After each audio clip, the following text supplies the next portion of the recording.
الحمد لله نحمده ونستعينه ونستغفره ونؤمن به ونتوكل عليه ونعوذ بالله من شرور أنفسنا من يهده الله فلا مضل له ومن يضلله فلا هادي له وأشهد أن لا إله إلا الله وحده لا شريك له وأشهد أن سيدنا وسندنا ومولانا محمدا عبده ورسوله أما بعد فأعوذ بالله من الشيطان الرجيم بسم الله الرحمن الرحيم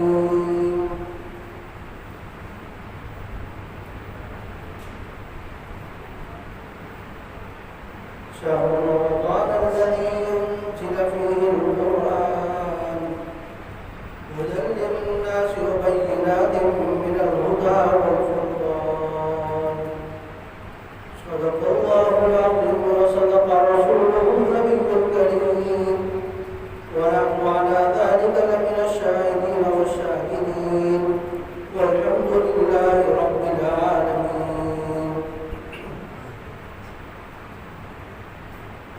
میرے واجب اللہ قابل صدر احترام نوجوان ساتھیوں بزرگوں، یہ اللہ رب العزت کا ہم پر احسان عظیم ہے کہ اللہ تعالیٰ نے ہماری زندگی میں ایک اور رمضان المبارک جیسی برکات، رمضان المبارک جیسا مہینہ ہمیں میسر کیا. یہ وہ مہینہ ہے جس کی نبی اکرم صلی اللہ علیہ وسلم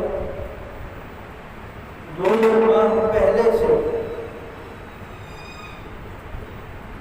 اس میں شریک ہونے کی اللہ سے دعا کر فرماتے تھے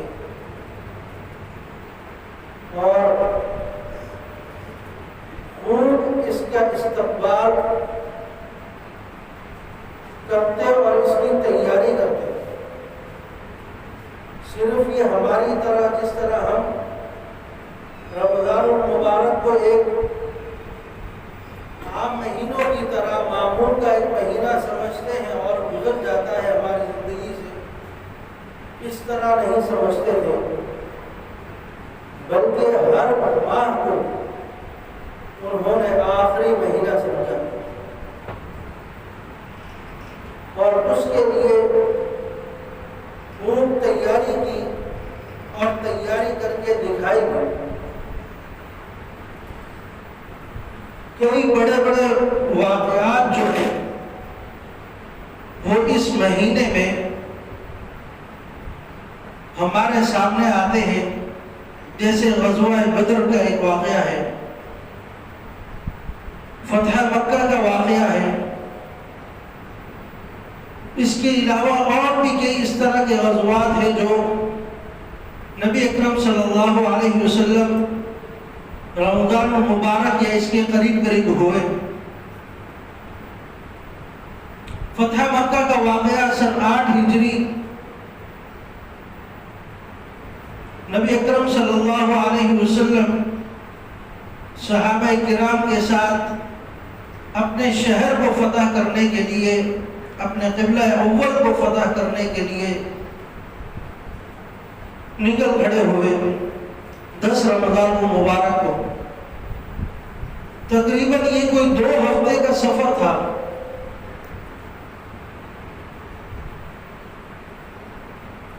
آپ علیہ السلام نے اس لشکر کو اتنی تیزی سے بگایا اور اتنی تیزی سے لے کر گئے، اور یہ سفر انتہائی رازداری کے ساتھ ہوا تھا. یہاں تک کہ حضرت عائشہ رضی اللہ تعالیٰ عنہ کو بھی خبر نہ ہوئی کہ ہم کس طرف سفر کر رہے ہیں.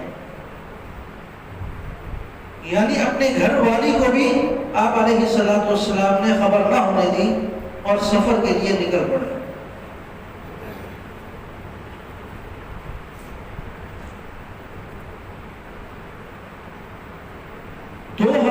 سفر ایک ہفتے میں پورا ہوا یہ اس وقت کا واقعہ ہے جب صلح حدیبیہ جو ایک صلح ہوئی تھی وہ ختم ہو گئی، تو اس کے بعد پھر فتح مکہ کے لیے آپ روانہ ہوئے۔ رمضان المبارک کا مہینہ تھا، آپ علیہ السلام نے بقیہ صحابہ سے فرمایا کہ آپ لوگ روزہ نہ رکھیں، کیونکہ گرمی کی شدت ہے اور سفر بھی ہے، اور سفر تیزی سے کیا جا رہا ہے۔ ایک تو معمول کا سفر ہوتا ہے کہ آدمی اپنے کچھ آرام بھی کرتا ہے اور کچھ سفر بھی کرتا ہے، لیکن یہ سفر بغیر آرام کے تھا، مسلسل سفر تھا۔ تو آپ نے فرمایا کہ صحابہ روزہ نہ رکھیں، لیکن آپ علیہ السلام نے خود اس کا اہتمام کیا، روزہ رکھا۔ تو صحابہ نے جب یہ دیکھا کہ آپ نے ہمیں تو منع کر دیا اور خود روزہ رکھ رہے ہیں، تو صحابہ نے بھی رکھنا شروع کر دیا۔ تو آپ علیہ السلام کو جب علم ہوا کہ میری وجہ سے صحابہ روزہ نہیں چھوڑ رہے، تو آپ ایک میدان میں جمع ہوئے۔ وہاں صبح کا وقت تھا، 12-1 بجے کا وقت۔ تو ایک پیالہ پانی کا منگوایا اور سب کے سامنے افطار کر کے دکھایا کہ میں بغیر روزے سے ہوں، تم لوگ بھی روزہ نہ رکھو، کیونکہ گرمی کی شدت، اور آگے ایسا نہیں ہے کہ کسی دعوت پر جا رہے ہوں، بلکہ جہاد کے لیے جا رہے تھے۔ کچھ معلوم نہیں ہے کہ آگے کے حالات کیسے ہوں، اور سفر کے اندر آپ کو معلوم ہے پرانا سفر، پرانے زمانے کا سفر،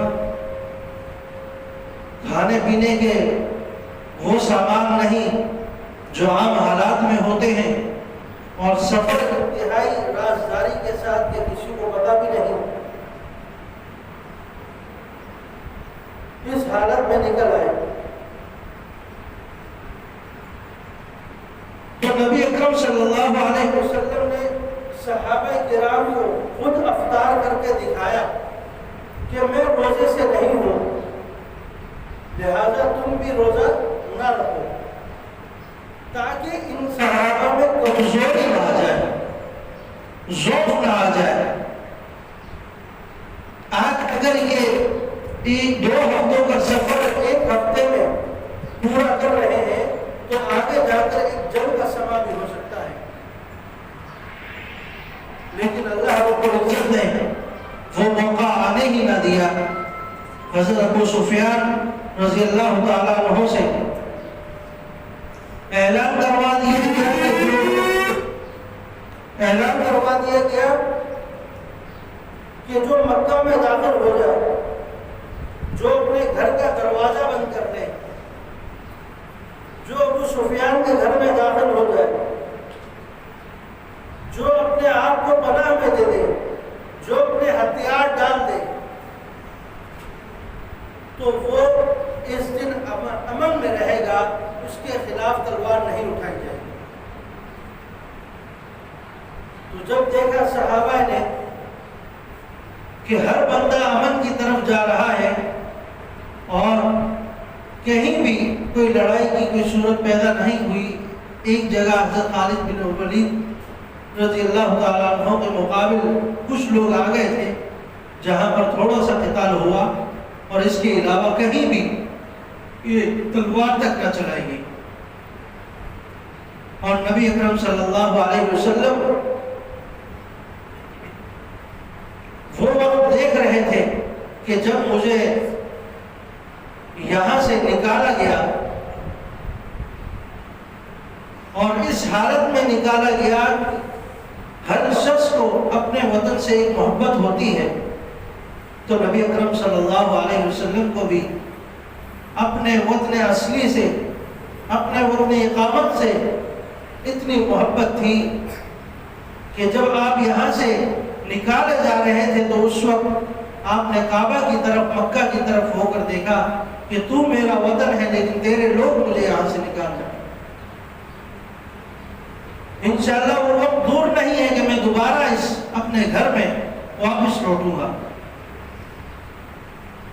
اور یہی وجہ ہے جب آپ بیت المقدس کی طرف منہ کر کے نماز پڑھا کرتے تھے تو بار بار نماز کے دوران آسمان کی طرف دیکھا کرتے تھے کہ شاید حضرت جبرائیل امین تشریف لے آئے اور مجھے حکم کر دیں کہ اب بیت المقدس کی جگہ بیت اللہ کی طرف، کعبہ کی طرف منہ کر کے نماز پڑھی جائے۔ اتنا اشتیاق تھا آپ کو کہ مکہ میرا وطن ہے اور یہی ہمارا بیت اللہ ہونا چاہیے، کہ نماز کے دوران بھی آپ توجہ رکھتے کہ شاید ابھی مجھے حکم آ جائے۔ اتنی محبت تھی اپنے وطن سے۔ تو یہاں ہمیں بھی ایک درس دیا کہ کسی بھی حالت میں چلے جاؤ لیکن اپنے وطن کو نہ چھوڑنا، یہ تمہارا وطن ہے۔ جس طرح مکہ ایک قربانیوں کے بعد ملا، تندرستیوں کے بعد ملا، کئی جہاد کے بعد ملا، کئی عظیم لوگوں کی شہادت کے بعد ملا، اسی طرح ہمیں پاکستان بھی کئی لوگوں کی شہادت سے ملا۔ یہ واحد ملک ہے جس کو پاکستان کا مطلب کیا لا الہ الا اللہ کی بنیاد پر رکھا گیا۔ نبی اکرم صلی اللہ علیہ وسلم نے اگر مکہ سے اپنی محبت کا اظہار کیا تو ہمیں بھی چاہیے کہ ہم اپنے وطن کے ساتھ محبت کا اظہار کریں۔ اس سے محبت کا اظہار کیسے ہوگا؟ وہ ہمارے اعمال سے ہوگا، وہ ہمارے کردار سے ہوگا، وہ ہمارے صبح شام کے اعمال سے ہوگا، وہ ہماری خرید و فروخت سے ہوگا، وہ ہمارے معاملات سے ہوگا، وہ ہمارے آپس کے تعلقات سے ہوگا، وہ ہماری اللہ کے ساتھ تعلق سے ہوگا، نبی اکرم صلی اللہ علیہ وسلم کی سنتوں پر عمل سے ہوگا۔ یہ سارے کے سارے اعمال جب ہم کریں گے تو پھر ایک ملک پاکستان سے وفاداری کا ثبوت ہم دکھا سکیں۔ خالی زبان سے نعرے لگانے سے وفاداری ثابت نہیں ہوتی، ورنہ مشرکین مکہ میں مشرکین مکہ کے ساتھ منافقین بہت سے تھے جو نبی اکرم صلی اللہ علیہ وسلم کی مجلس میں آ کر آہوزاری کیا کرتے تھے اور اظہار کیا کرتے تھے کہ ہم آپ کے ساتھ ہیں۔ مذبذبین بین ذلک لا الہ الا ولا الہ الا، وہ تذبذب میں رہتے تھے کہ یہ صحیح ہے یہ غلط ہے، یہ صحیح ہے یہ غلط ہے، تو نہ ان کو صحیح نظر آتا نہ پھر غلط نظر آتا۔ ان المنافقین یخادعون اللہ، وہ صف میں آ کر کھڑے ہو جاتے ہیں لیکن ان کے دل ان کے ساتھ نہیں ہوتے تھے۔ تو نبی اکرم صلی اللہ علیہ وسلم کی مجلس میں بھی کئی منافقین آتے تھے اور آ کر کھڑے ہو جاتے تھے۔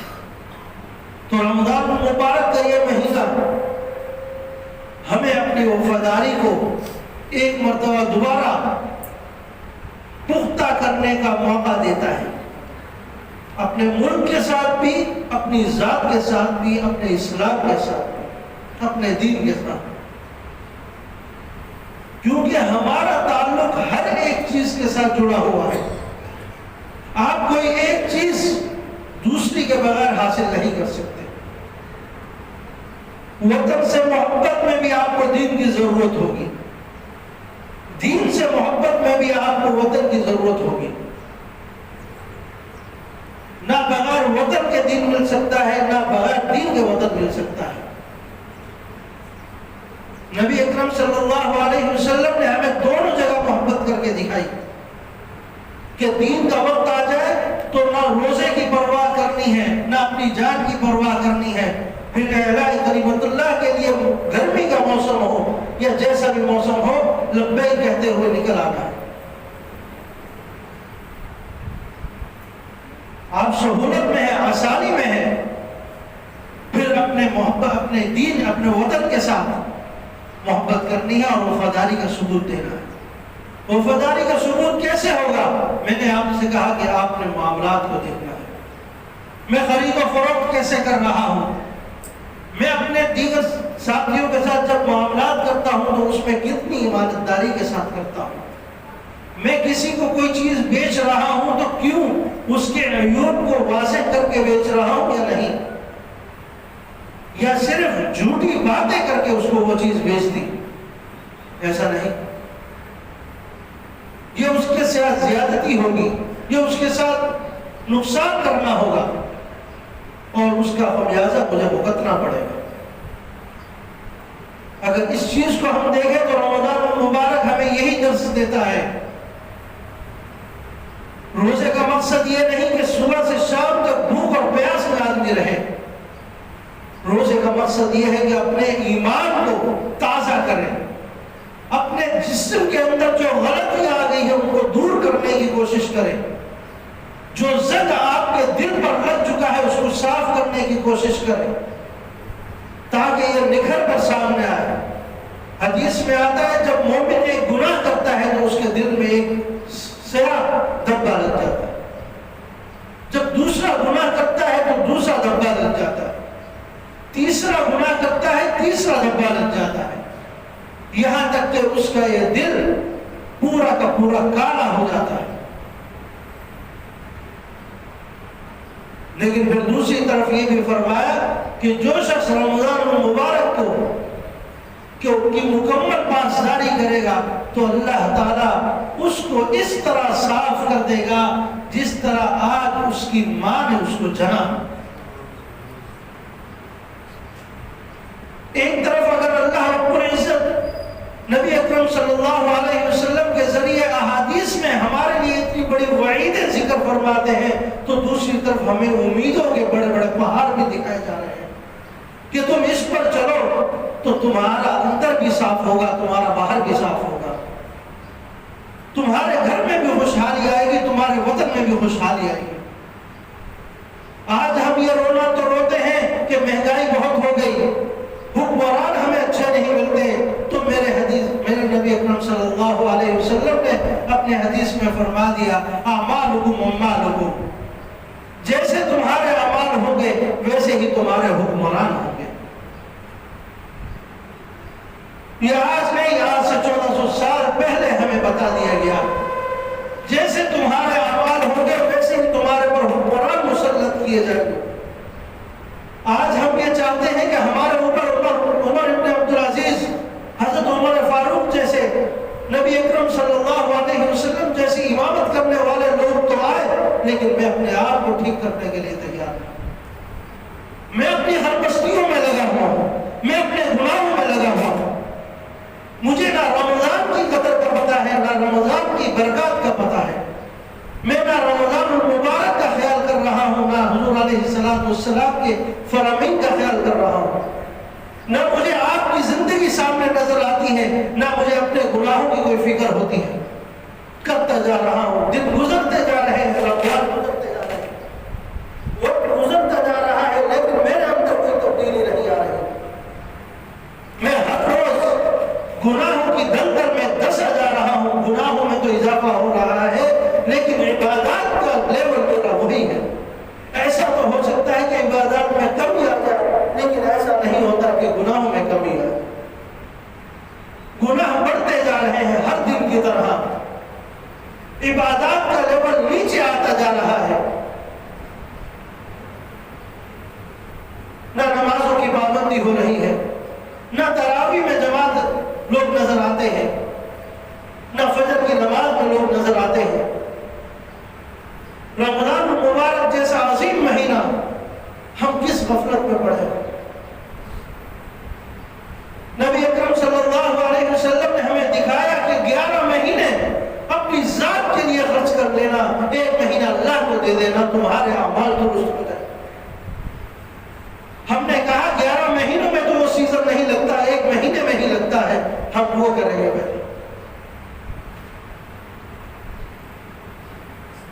بنی اسرائیل پر کیوں عذاب آیا؟ انہیں منع کیا تھا کہ ہفتے کے دن مچھلیاں مت پکڑنا، اور اللہ کی طرف سے آزمائش بھی تھی۔ ہفتے کے دن مچھلیاں اوپر نظر آتی، تیرتی ہوئی نظر آتی، یہ آزمائش کی اللہ کی طرف سے کہ اس دن تم شکار نہ کرنا، حرام ہے تمہارے لیے. اور پھر آزمائش کے لیے اللہ تعالیٰ پھر دکھاتا بھی تھا، اور اس میں کچھ لوگ کامیاب ہوئے، نہیں کرتے تھے، اللہ کا حکم ہے پیچھے ہٹ جاتے، اور کچھ لوگ بولتے نہیں کرنا ہے. کچھ لوگوں نے ہیلا بنا لیا، اپنے جال پہلے سے ڈال کر چلے جاتے، پھر اتوار کے دن آ کر نکال لیتے، اس میں جال میں پھنسے ہوتے، یا گھڑے بنا لیے تھے، ان گھڑوں میں آ کر مچھلیاں آ جاتی، اور اتوار کے دن پھر جا کر شکار کر لیتے، نکال لیتے وہاں سے. تو اس طریقے سے منافقت شروع کر دی.